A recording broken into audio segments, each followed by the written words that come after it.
Strange, but true stories. Tales from the light side, the dark side, and the other side. I'm Steve White. Cryptids are animals whose existence or survival to the present day is disputed or unsubstantiated. At least, so says Wikipedia. Despite thousands of stories of sightings and encounters with mysterious creatures from around the world, the existence of these strange beasts eludes the scientific community. In this story, submitted to us by a subscriber of Strange But True Stories, an encounter with a strange beast more than 25 years ago led him on a search to find out exactly what he saw. It was the summer of 1993, in what feels like the Dark Ages now. The internet was still several years from becoming ubiquitous.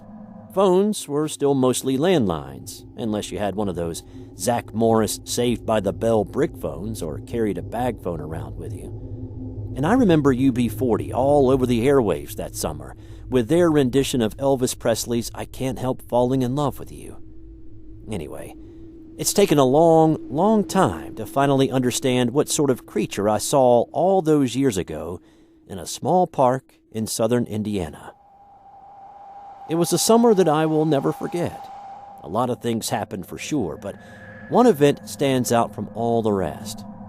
I'm 41 now, and what I saw has changed the way I see the world and nature, but especially the way I think of the supernatural world. I didn't know much about cryptids at that time. Like I said, no internet. I had, of course, heard of Bigfoot and thought it was a myth, or perhaps cases of mistaken identity. I had seen werewolf movies, but at that time thought they were nothing more than folklore, made up to scare people in the days of the Salem witch hunts or to keep children close to their homes at night. But after I saw what I did, I don't believe that anymore. I can't. I've been forever changed by what I encountered on that summer night. I was never much of a stoner. Pot always had effects on me that I deemed less than enjoyable. First, it always made me very, very paranoid. Second, it made me hungry. And lastly, sleepy. Common after effects for sure, but I just didn't dig feeling that way. Despite not enjoying it very much, I would partake from time to time with friends in the spirit of going along to get along. Such was the case the first time the creature I eventually called Piggly Wiggly, the reason for this silly name will come later, ever entered my reality. There was this guy named Jeremy that was new to the apartment complex I lived in at the time. He was cool, and we became good friends almost immediately. He also got along with my best friend, Charlie. Jeremy had a very troubled home life, and his mother was a very avid pot smoker. Thus, he had access to it most all of the time.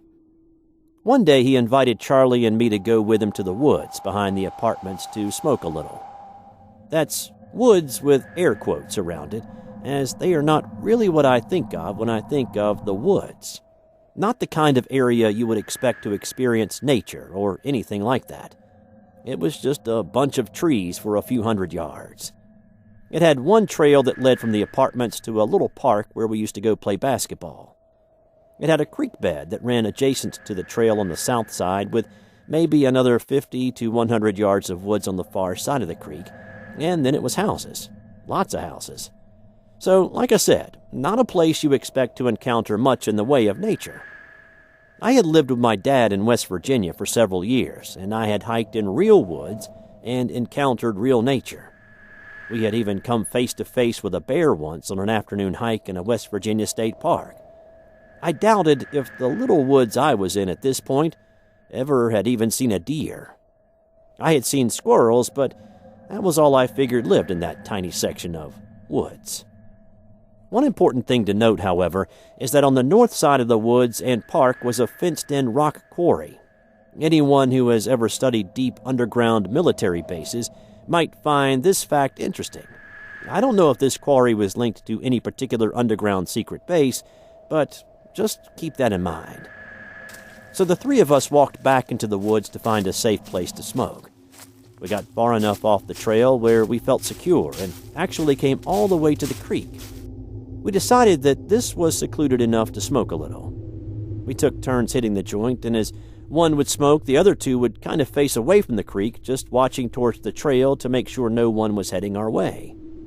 I had hit it 2 or 3 times already and felt that first wave of paranoia start to creep in. I was thinking, I sure hope the FBI aren't out here on patrol. Now, I know the thought of FBI agents in the tiny wooded section of a local neighborhood park in southern Indiana is absurd.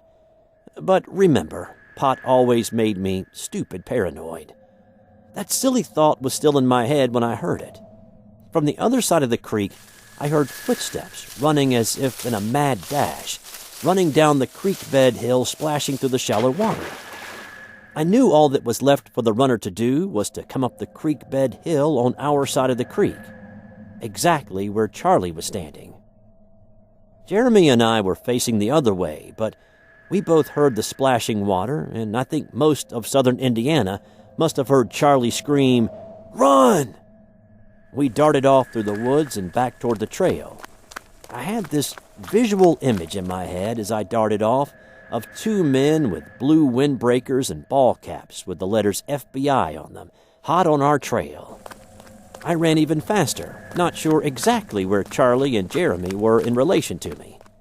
I could hear them, but I was running so hard my eyes had started to tear up, and mixed with the buzz, it was as if I were running through a tunnel, and everything in my peripheral vision was darkened. I just kept listening to my friends' footsteps and adjusting my direction towards them. As I was running, I ran right through a giant spider web. The park was full of spider webs that year. They were huge, perfectly circular, and made by these large black and yellow spiders. They were creepy, and I hate spiders. Anyway, I realized I now had a thick web all over my head and stuck to my face while running full speed through the woods. About a minute and a half after we started running, all 3 of us made it out of the woods past the park and into the neighborhood. Charlie had made it first, and I was last. I saw Charlie slow down and begin to walk, and since he was the one who knew what was going on, I figured it was safe to stop running too. I looked at my friend and asked with sincerity, "Was it the FBI?" "What? No." Charlie then hesitantly said, "It was a monster." I laughed right away. Oh my goodness, here I thought I was being chased by authorities, and it was my best friend's imagination. His face was pale. He was shaking, and although I knew he was not joking, I couldn't help myself from teasing him. "Yeah, right, like a Piggly Wiggly monster." I don't know why I said that. I had seen a Piggly Wiggly grocery store once or twice in my lifetime, but why that came out of my mouth, I'll never know. Still, the name stuck, and all these years later the creature is still called that by my old friends and me. I could tell Charlie didn't want to talk about it, but I couldn't let it go. We took the long way back to my apartment, navigating through the neighborhood streets and staying away from the woods. The whole way back, I kept pressing him to talk to me. He was very reluctant to speak. I was never known to go easy on my friends when they said or did something foolish, so I could understand why he didn't want to open up. He knew I didn't believe him, and I had teased him when he first said it was a monster. His mannerisms and strange behavior made me think it was more than just that, though. It seemed almost as if he was hiding something from me. Charlie and I didn't hide anything from each other in those days. We were closer then, sort of like brothers.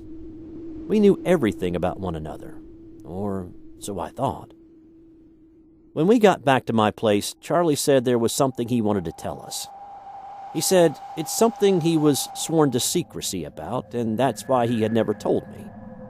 By this time, my buzz was gone, and if the chase didn't sober me up, then this completely surprising revelation that Charlie had a secret that he had never shared with me was enough to do the trick. 3 years prior, Charlie said he was camping with 5 of his friends in those woods near the park. It was dark, and the boys were in their tent telling stories, and just doing what teenage campers do. He said they kept hearing a rustling sound, maybe 30 to 60 feet away in some taller brush. They tried to ignore it at first, but it wouldn't stop. A couple of the boys decided to take some flashlights and check it out. Two of the boys walked out to the brush where the sound was coming from and shined their lights at the thing moving around. In horror, they both turned towards the tent where the other campers were, watching with their heads sticking out of the zipper, and yelled, "Run!" At that point, he said the monster came charging at the boys. It came straight towards the tent, and it was a mad scramble as the boys tried to get out of the tent and away from the creature. They all made it out safely and retreated to the apartment of two brothers, where they all stayed the rest of the night. They told their dad, who happened to be a police officer. He took their story serious enough that he took another officer with him the next day and searched those woods. Their dad searched the woods, and according to what they told Charlie, the dad found what appeared to be a homeless man sleeping near a creek bed near the quarry. This would have to have been a different creek than the one we were at that day, as that creek and the quarry were on opposite sides of the trail. I'm guessing this is beyond the no trespassing fence line that belongs to the quarry. The sleeping man woke up, saw the officers, and ran. But after that, the boy's dad called all the boys and warned them to never speak of this to anyone ever again. Then the family moved away quickly. That seemed a bit odd. I sat there taking all this in. Charlie was not lying. He may have been completely wrong about what happened, and I was pretty sure he was, but what he was saying he sincerely believed happened to him. I didn't believe there was a monster living in those shallow woods, not for a second. But still, the thought of it being true excited me. I had to know. I had to find out for myself. I decided we had to go out and find it. Jeremy was more skeptical than I was, but he was all for a monster hunt as well. Charlie was very, very much against it. It took a lot for me to convince him. I used the old reverse psychology trick, saying, "No one will believe you unless we see it for ourselves." Eventually, something I said finally got through to him, and he agreed to go with us. I came up with a plan to find the creature. I would take some stakes out of my freezer and tie them to a tree on the trail about 3/4 of the way to the park. Then we would take some flashlights after dark and walk along the trail until we arrived at the park and see if this thing was real or not. We would stop along the way and see if the stakes were still hanging in the tree, or perhaps catch the supposed beast in the act of eating. We enlisted two other friends of ours to join the search party. I told them my plan and took one with me to verify that I set up the bait. I didn't want to be accused of rigging the outcome. We walked about 3/4 of the way to the park, and then I found a tree that would be easy to spot at night and climbed up about 10 feet from the ground. I didn't want it to be low enough that a dog could get to it. I tied it up and we walked back. I have to say I was growing very excited for the adventure. I spent the rest of the day telling other friends what we were doing and trying to get them to come along too. In the end, though, it was only the 5 of us. That night, when it got dark, we met at my house. We had only 2 flashlights, and Charlie brought a small bat. I went over the plan again. I told them we would walk the whole trail to the park and on the way check on our bait.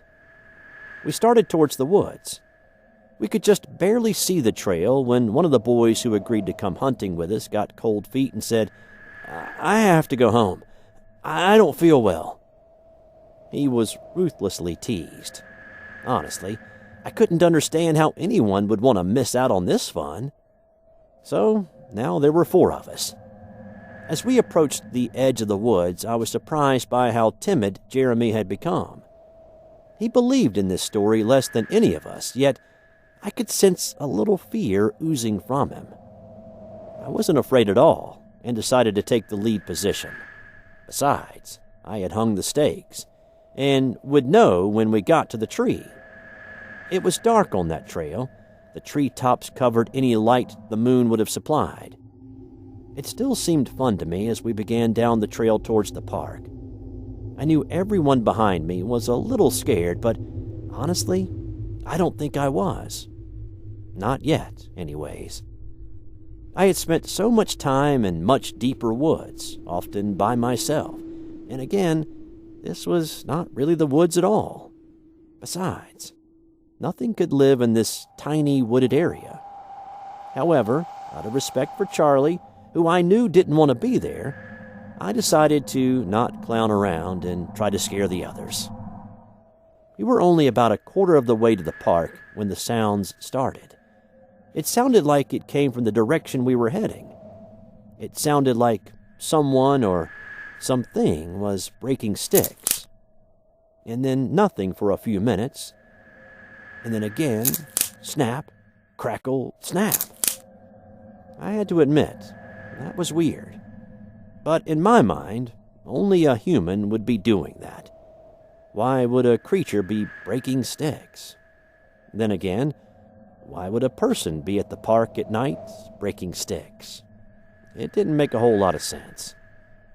As we got closer to the park, the sound got louder and louder, and I started to get that creepy feeling in my stomach. The others, too, were getting creeped out by the sounds as well, and were talking about turning around. I kept trying to press them by saying, "Just a little further to the tree, guys. We have to see if the stakes are still up there." After what seemed like longer than the normal amount of time, we arrived at the tree. I took a flashlight and began to search for my stakes.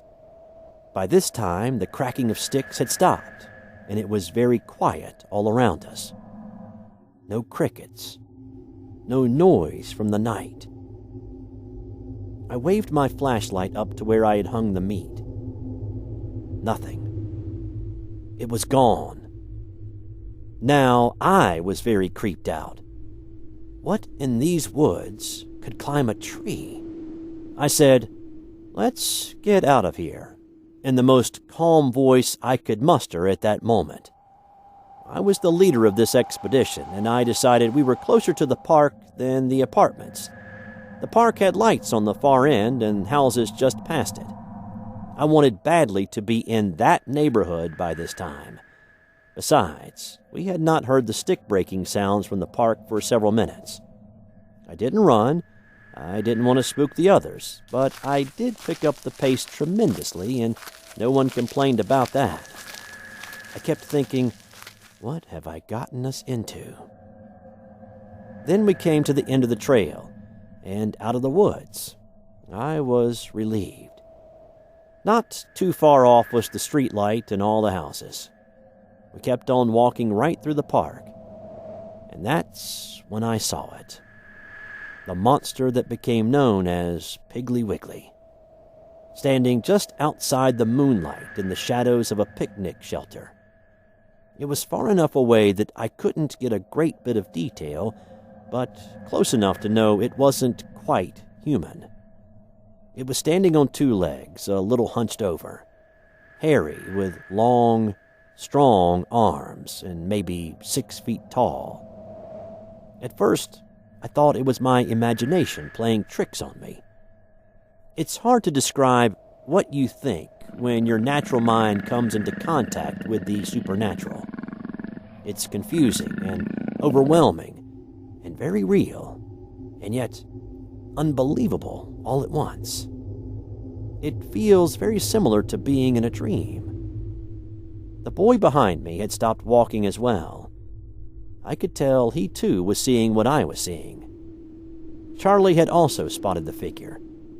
All this seemed like minutes, but was actually only seconds. The creature was definitely staring at us.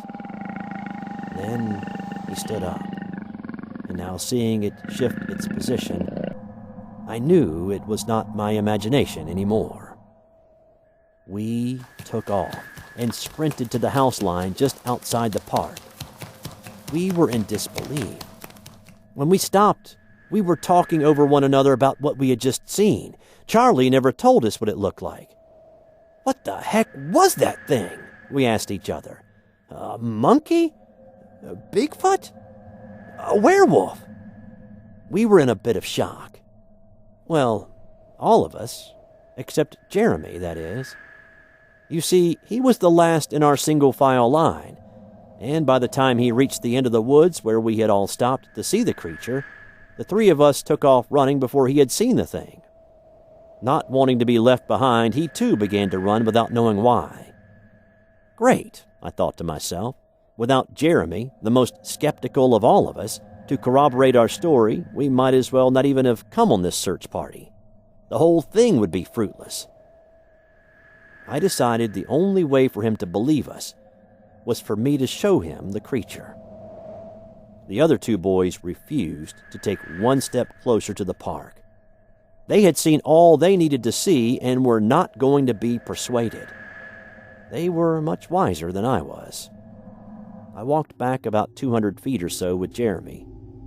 I stayed within the light of the street lamp that lit up the driveway of the park. I felt, for some reason, that being in the light made us safe. I have no idea why I thought that. We could see the picnic shelters fine from there, but I didn't see the monster at all. He was gone.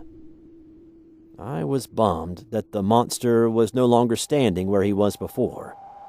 I thought, great, now he's going to think we're all crazy. Serves me right, I guess. I sighed very heavily in defeat and said to him, "He was right over there, man. I swear." I pointed to the dark shelter, but as I turned to where Jeremy had been, I noticed I was alone. Jeremy was gone. I thought to myself, what's all this about? As I straightened my head back, I saw the creature charging at me at full speed. He was already within the light of the street lamp, and I now had a perfect view of this freak from less than 20 feet away. It had a long muzzle like a wolf. It was covered in brown fur with some gray mixed in.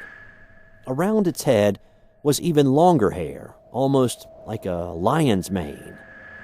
It was very muscular, and when it ran, it would touch its ape-like arms on the ground for stability. Its face was canine. I took all this in as I breathed in a very tight and shallow breath.